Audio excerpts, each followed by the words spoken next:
Okay जी, अब हम लोग आज पढ़ेंगे एवोल्यूशन ऑफ मायोकार्डियल इन्फार्क्शन के वो एमआई जो है ना उसके बारे में। ठीक है, आपके पास इसमें जो कॉमनली ओक्लूडेड आर्टरीज होती है ना उसका जो सीक्वेंस है ना दैट इज़ लैड, जो मैंने पढ़ाते हुए बताया था। LAD is the most important one which is also called is left anterior descending.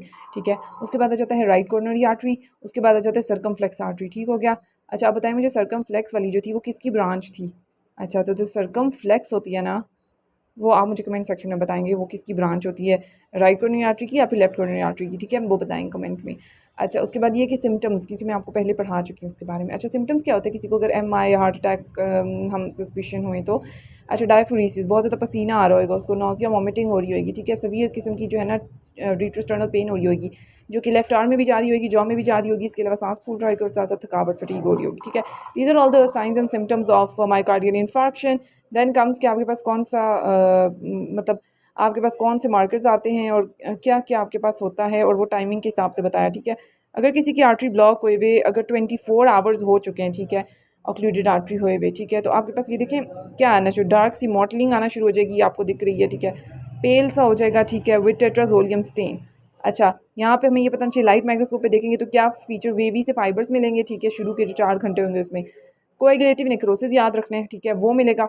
ठीक है, जिसमें बेसिकली सेल्स जो होते हैं ना सारे के सारे वो रिलीज होंगे ब्लड के अंदर, वहाँ पे डीमा और हेमरेज शुरू हो जाएगा। ठीक है, रीपरफ्यूजन इंजरी भी होती है। ठीक है, जिसमें बेसिकली क्या होता है, फ्री रेडिकल्स और कैल्शियम ज़्यादा इन्फ्लक्स होता है।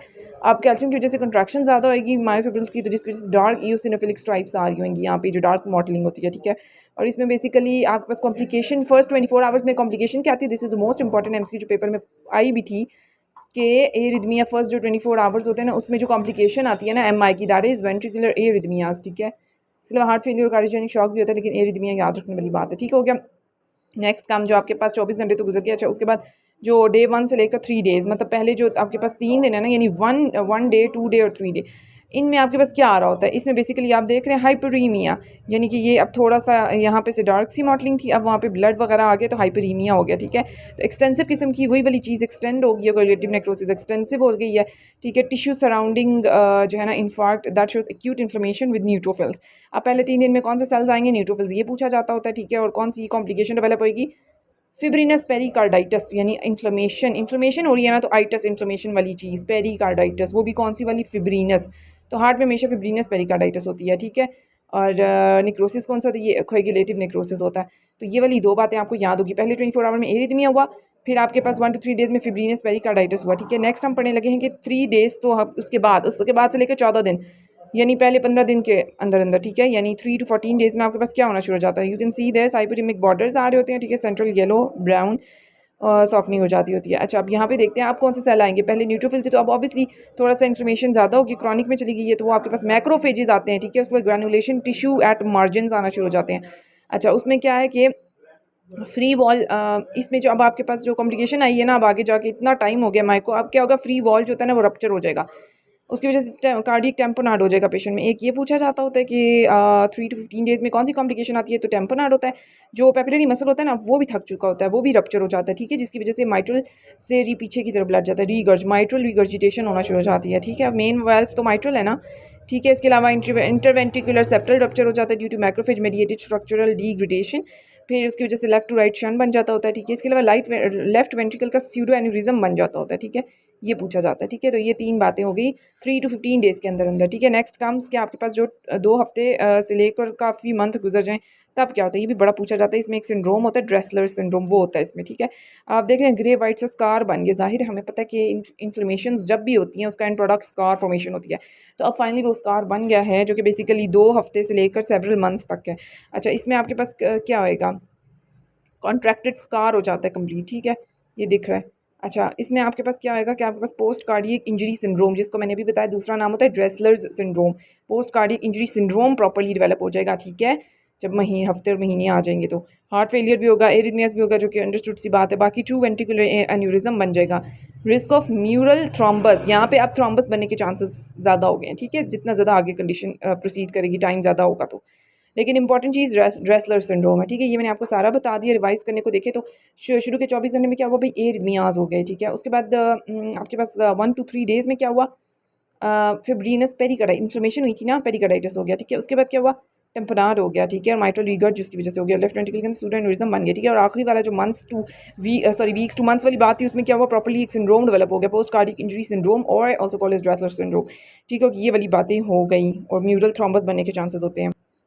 तो जी उसके बाद क्या आता है कि आपके पास एमआई को डायग्नोज कैसे करना है, ठीक है। जो पहले 6 घंटे होते हैं ना, जो भी मरीज ईआर में आता है प्रेजेंट करते हैं, हम सबसे पहले उसकी ईसीजी कराते हैं, ठीक है। तो फर्स्ट 6 आवर्स में ना आपने ईसीजी ही करानी होती है, that is the gold standard. ये भी एमसीक्यू है, ठीक है, कि क्या चीज़ गोल्ड स्टैंडर्ड है, ईसीजी जो है ना that is the gold standard. उसके बाद आ जाता है आपने कार्डियक मार्कर्स कराने होते हैं, उसमें भी ट्रॉप आई जो होता है ना वो बहुत ज़्यादा सेंसिटिव होता है, ठीक है। ट्रॉप कौन सा, आई वाला, ठीक हो गया। इट राइजेज आफ्टर 4 आवर्स, जो आपके पास 4 घंटे के बाद राइज होना शुरू हो जाता है, ठीक है। फिर 24 घंटे में वो पीक पे पहुंचता है और फिर वो रहता है, वो एलिवेटेड रहता है 7 to 10 डेज तक। इसलिए कहते हैं कि काफ़ी स्पेसिफिक है, ठीक है, as compare to other protein markers, क्योंकि ये 7 से 10 दिन तक भी आप किसी का करवाएंगे ना तो आपके पास वो एलिवेटेड ही रहेगा। जबकि जो सीकेएम भी होता है ना वो आपके पास 6 से 12 घंटे के बाद करता है और पीक भी करता है, लेकिन वो फिर आपके पास फिर कम होना शुरू हो जाता है, ठीक है। इसकी वजह से 7 to 10 डेज तक प्रोसेस नहीं करता, वो सिर्फ ड्रॉप आई प्रोसेस करता है। उसके बाद आ जाता है कि ये आपके पास प्रीडोमिनेंटली सीकेएम भी है ना, ठीक है। तो आपके पास ये मायोकार्डियम होता है, बट कैन ऑल्सो भी release from the skeletal muscles, ठीक है। जो सीकेएमएम होता है वो स्केलेटल मसल्स रिलीज होता है। इसकी जो इंपॉर्टेंस है ना वो बहुत पूछी जाती है कि ठीक है ये आपने करवाना नहीं है, मतलब एमआई को इससे कर लिया, लेकिन री इन्फार्क्शन होता है ना, अगर किसी को एक दफ़ा पहले से एमआई हो चुका है और अब दोबारा से री इन्फार्क्शन उसको हुआ है, ठीक है, फॉलोइंग एक्यूट एमआई, ठीक है, उस केस में आपके पास आप सीकेएम भी कराते हो, क्योंकि इसके लेवल्स जो है ना वापस से नॉर्मल हो जाते हैं ना 48 आवर्स के बाद, इसलिए ये इसकी री इन्फार्क्शन में बहुत ज़्यादा अहमियत है। Okay, then comes ECG changes के अंदर क्या क्या आ रहा होता है, ठीक है। आपके पास अगर तो ट्रांसम्यूरल इन्फार्क्ट है, यानी पूरी पूरी तीनों वॉल्स को इन्वॉल्व किया हुआ है, एपिकार्डियम, एंडोकार्डियम, पेरिकार्डियम, तो उसमें स्टेमी उसको कहते हैं, एसटी सेगमेंट एलिवेशन एमआई, ठीक है, ट्रांसम्यूरल इन्फार्क्ट होता है। एक ये कंडीशन हो सकती है जो मैंने आपको पहले ही ऑलरेडी बता चुके हैं जब मैंने पिछले लेक्चर में ना। अच्छा, उसके बाद अगर किसी को समझ नहीं आई तो वो वाला लेक्चर देख सकता है मेरा, इससे बिल्कुल पिछला वाला पार्ट मैंने पार्ट्स के नाम पे लेबल किया। अच्छा, नेक्स्ट आ जाता है एन स्टेमी, यानी कि non ST segment elevation MI, जो सब एंडोकार्डियल सिर्फ होता है, वो पूरी वॉल्स को नहीं इन्वॉल्व करता, सिर्फ सब एंडोकार्डियल होता है। और इसमें बेसिकली एलिवेशन तो नहीं होगी, तो क्या चीज़ होगी, डिप्रेशन होगी, ठीक है। उसके बाद आ जाता है हाइपर एक्यूट टी वेव्स, यानी peaked T waves, tall tented peaked T waves आ रही होती हैं, एक ये भी कंडीशन हो सकती है। फिर टी वेव की इन्वर्जन भी हो सकती है, ठीक है। इसके अलावा क्यू वेव मैंने आपको बताया था, पैथोलॉजिकल क्यू वेव होती है, ठीक है, यानी क्यू वेव एक आ गई है, ये भी शो करती है आपके पास एक्यूट इन्फेक्शन चल रहा है, सॉरी एक्यूट एमआई हुआ है बंदे को। या फिर आपके पास आर वेव जो है ना वो प्रोग्रेशन की कोई अच्छी नहीं होती, जिसकी वजह से आपके पास ये एमआई के जो है ना हम कहते हैं साइंस हैं, ठीक हो गया। उसके बाद आ जाता है एक ही बात है कि ग्लाइकोजन फॉस्फोराइलेज एंजाइम होता है, ठीक है, जो कि इसका आइसो एंजाइम होता है, ठीक है। वो बी यानी आप 1 to 3 आवर्स आफ्टर रिलीज जो है ना वो होता है।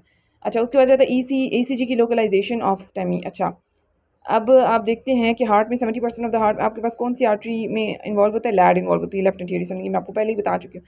अब ये यहाँ पे देख लें आप, ठीक है, यहाँ पे लैड लैड जब इन्वॉल्व होता है आपको एंट्रोसेप्टल उसको कहते हैं, यानी देखो V1 से लेकर टोटल होती हैं V6 तक, ठीक है। ये टोटल क्या होता है V1 से लेकर V6 तक। अब पहले वाले V1 2 3 4 5 6 इस तरह करके एक्सिला में जाते जाते हैं, पहले दो जो है वो साइड आगे की तरफ पड़े, तो इंटीरियर और थोड़ा सा सेप्टल पार्ट आगे, एंट्रोसेप्टल लैड। अच्छा, उसके बाद आ जाता है थोड़ा सा अगला V3 V5, थोड़ा सा एपिक्स वाला पोर्शन आगे, क्योंकि ये हार्ट पड़ा हुआ है ना और ये एक्सिल है। तो अभी ये वाला V1 V2 था, अब ये थोड़ा सा V3 V4 एपिक्स को इन्वॉल्व कर रहा है, ठीक है। अब V5 V6 बिल्कुल ही एक्सिला वाला पार्ट आ जाएगा, यानी लैटरल पार्ट आ जाएगा, तो वो एंट्रोलैटरल हो जाएगा। और लैटरली आपको इस लैट के साथ साथ सर्कमफ्लेक्स भी आ रही होती है, लेफ्ट सर्कमफ्लेक्स, ठीक है। उसके बाद आ जाता है सबसे मोस्ट जो फेमस चीज़ है ना, इन्फीरियर वॉल एमआई। ये आपने बहुत अच्छा याद करना है कि इसमें राइट कॉर्नरी आर्टरी इन्वॉल्व होती है और दूसरा ये लीड्स 2-3 AVF में होता है, ठीक है। ये बहुत इंपॉर्टेंट दो MCQs हैं कि आपके पास इन्फीरियर वॉल एमआई कब कहेंगे, जब आपके पास लीड 2-3 AVF में आपके पास प्रॉपर्ली दिख रहा है सेगमेंट एलिवेशन, ठीक है। और ये आपके पास राइट कॉर्नरी आर्टरी इसमें इन्वॉल्व होती है, ठीक है। अभी तक पीछे लेफ्ट कॉर्नरी आर्टरी की बातें हो रही थी ना, अब राइट कॉर्नरी आर्टरी इसमें इन्वॉल्व होती है, ठीक है। फिर आपके पास राइट कॉर्नरी आर्टरी की एक और ब्रांच होती है पीछे, PDA ना, पोस्टीरियर डिसेंडिंग आर्टरी, वो आपके पास पीछे की तरफ होती है, तो वो आपके पास पोस्टीरियर वाला एमआई होता है, ठीक है, पीछे की तरफ, तो वो आपके पास इन लीड्स में इन्वॉल्व होता है, ठीक है। और आपके पास जो इन्फीरियर के अलावा जो बच जाती हैं उसमें लैटरल आ जाता है एल में, आई में, और इसके अलावा AVL लीड में, ठीक है, वो लैटरल वाला एमआई को डिनोट करता है। और लैटरली आपके पास कौन सी सर्कमफ्लेक्स, लैटरली इस तरह करके सर्कमफ्लेक्स जा रही थी ना, बिल्कुल हॉरिजॉन्टली लैटरली, तो वो इस तरह याद रखना है, ठीक है। और ये हमें ECG जो है ना वो बताई गई है कि ऐसे जो है ना वो शो होती है, ठीक हो गया। ओके जी, नेक्स्ट कम्स दी टैकीकार्डियाज। अब आपके पास दो किस्म के होते हैं, नैरो कॉम्प्लेक्स और एक वाइड कॉम्प्लेक्स, यानी कि उसमें QRS कॉम्प्लेक्स जो है ना वो थोड़ा बड़ा है और एक में कम है। अब ये देख लो नैरो कॉम्प्लेक्स, यानी फ़ौरन बाद जो है ना QRS आ रहा है, तो ये नैरो कॉम्प्लेक्स टैकीकार्डियाज़ हो रहे हैं, ठीक है। इसकी ये सारी टाइप्स हैं, ये हम पढ़ेंगे। और इसके अलावा ये होता क्या है, अगर आपके पास 120 मिली सेकेंड से कम QRS कॉम्प्लेक्स आ रहा है ना, तो उसको हम लोग नैरो कॉम्प्लेक्स कहते हैं। एक तो ये वैल्यू पता होनी चाहिए, ठीक है। उसके बाद ये कि आपके पास इसमें होता है कि ये आपके पास वेंट्रिकल्स के अंदर भी हो सकते हैं, या फिर आपके पास AV नोड से ऊपर सुप्रा वेंट्रिकुलर भी हो सकते हैं, ठीक है। अब आप देखते हैं तरतीब में, ठीक है। अब आपके पास सबसे पहले आ जाता है एट्रियल फिब्रिलेशन, ये एरिथमियास पढ़े हैं अब हम लोग, ठीक है। उसमें आ जाता है एट्रियल फिब्रिलेशन। अब ये बहुत इंपॉर्टेंट है, ठीक है। इसमें क्या है, इरेगुलर रेट होगा और इसके अलावा रिदम भी होगा जब हम लोग पेशेंट की पल्स लेंगे, ठीक है, with no discrete P waves. अब यहाँ पे आप देख रहे हो पी वेव तो है ही नहीं, गायब है P waves. Q R S आ रहे हैं, लेकिन पीछे पी वेव कोई प्रॉपरली दिख नहीं रही। तो अगर आपके पास पी वेव ना मिले ना, बहुत इरेगुलर सी पी वेव आ रही, कोई भी डिस्क्रीट किस्म की पी वेव ना आ रही हो, तो उसको हम लोग एट्रियल फिब्रिलेशन बोलते हैं, ठीक है। इसके अलावा क्या होता है कि ये आपके पास ओरिजिनेट कहाँ से करते हैं, near the pulmonary vein ostia, ठीक है। जो आपके पास लेफ्ट एट्रियम होता है, उसके अंदर पल्मोनरी वेन्स की ओपनिंग्स होती है ना, तो उसके करीब ना ये वहाँ पे ना ये ओरिजिनेट करता है फिब्रिलेशन, ठीक है। इसके रिस्क फैक्टर्स क्या होंगे, वही हाइपरटेंशन, कोरोनरी आर्टरी डिजीज़ जो हर जगह हम पढ़ रहे हैं, ठीक है।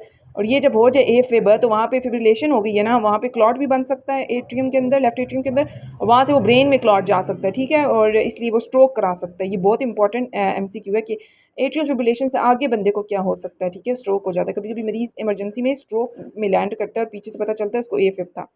नेक्स्ट कम्स द मैनेजमेंट इसे कैसे करते हैं, जैसे कि रेट और रिदम अगर ख़राब हुआ है, इरेगुलर हुआ है, तो उसके रेट और रिदम को जो है ना वो ठीक करेंगे, उसको कंट्रोल करेंगे, ठीक है। उसके बाद हम क्या करेंगे, वो कैसे कंट्रोल करते हैं, वो बीटा ब्लॉकर देते होते हैं, ठीक है। इसके अलावा कार्डियो वर्जन करेंगे। और जो डेफिनेटिव ट्रीटमेंट है that is ablation of the pulmonary vein ostia, क्योंकि उसके करीब ओरिजिनेट कर रहा है ना वो, ठीक है जी। मैनेजमेंट में आपने क्या करना है कि इसमें रेट और रिदम कंट्रोल बता दिया, कार्डियो वर्जन बता दिया। डेफिनेटिव ट्रीटमेंट जो होती है वो यही होती है कि वही पल्मोनरी वेन ऑस्टिया जहाँ से मसला स्टार्ट हुआ था ना, वहाँ पे आप एब्लेशन कर दो, ठीक है, वहाँ से वो चीज़ जड़ से ही ख़त्म कर दो। इसके अलावा आपने अगर आपके पास स्ट्रोक का रिस्क होता है ना, वो आप प्रॉपर्ली कैलकुलेट करते हो, तो उसमें अगर स्ट्रोक का रिस्क है ज़्यादा तो एंटीकोएगुलेशन देनी होती है। Then comes multifocal atrial tachycardia, ठीक हो गया। डिफरेंट फोकाई उसमें इन्वॉल्व होते हैं और एट्रिया के अंदर हो रहा होता है टैकीकार्डिया। इट इज़ के इरेगुलर रेट रिदम आ रहा होता है, ठीक है, with at least 3 distinct P wave morphologies, मतलब पी वेव की ना शक्ल बदल जाती है, मॉर्फोलॉजीज डिफरेंट हो जाती है due to multiple ectopic foci in the atria, ठीक है। इसकी एसोसिएशन COPD के साथ है, निमोनिया के साथ है और हार्ट फेलियर के साथ है। Then comes atrial flutter is very important too, क्योंकि इसमें सॉ टूथ अपीयरेंस हो रही होती है पी वेव्स की, ठीक है। इसमें रैपिड सक्सेसिव कंसेक्टिव ना बार बार डीपोलराइजेशन की वेव्स आ रही होती हैं, जिसकी वजह से सॉ टूथ अपीयरेंस आ जाती है, which is like this is saw tooth appearance, right. उसके बाद आ जाता है कि इसमें होता क्या है कि इसमें इंपॉर्टेंट चीज़ याद रखने वाली है कि जो री एंट्री सर्किट बार बार आता है ना, वो किस में आता है, ट्राइकस्पिड एन्युलस के अराउंड आते हैं इन द राइट एट्रियम। इसको ट्रीट करते हैं जस्ट लाइक एट्रियल फिब्रिलेशन, दोनों की ट्रीटमेंट सेम होती है, plus minus catheter ablation of the region between the tricuspid annulus and IVC, जहाँ पे मसला है, ठीक है। उसके बाद जाता है पैरोक्सिस्मल सुप्रावेंट्रिकुलर टैकीकार्डिया SVT, ठीक है। अब ये क्या है, इसमें ये बताना चाहिए सुप्रावेंट्रिकुलर टैकीकार्डिया SVT, ठीक है। इसमें ये है कि इसमें री एंट्रेंट जो सर्किट आ जाता होता है ना, वो एट्रियम और वेंट्रिकल के बीच में आ जाता होता है, और मोस्ट कॉमन इसकी लोकेशन है AV नोड है, जो आपने याद रखनी है, AV नोड, राइट।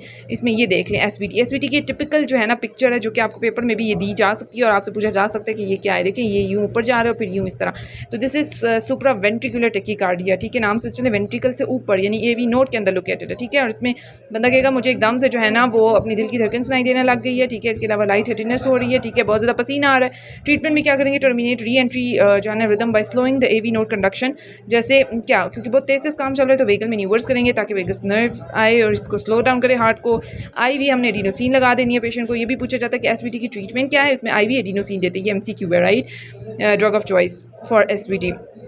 और कार्डियोवर्जन एंड हीमोडायनामिकल अनस्टेबिलिटी, ठीक है।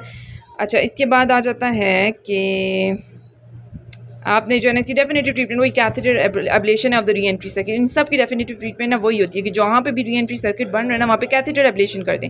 Then comes WPW syndrome which is Wolff Parkinson White syndrome that can actually lead to SVT, ठीक है। और इसमें आप देखो P से पार्किंसन, P का वर्ड आ रहा है, इसमें प्रोकेनामाइड देते हैं दवाई के तौर पर। This is the most common type of ventricular pre excitation syndrome, abnormal fast accessory conduction pathway from atria to the ventricle, जिसको बंडल ऑफ केंट कहते हैं। इसमें और है हमारे पास और इसके हमारे पास हो जाता है, वाइड हो जाता है। इसके अलावा जो एक बंडल ऑफ केंट तो बेसिकली बाईपास नोड वाली चीज़, ठीक है। इसकी वजह से क्या हो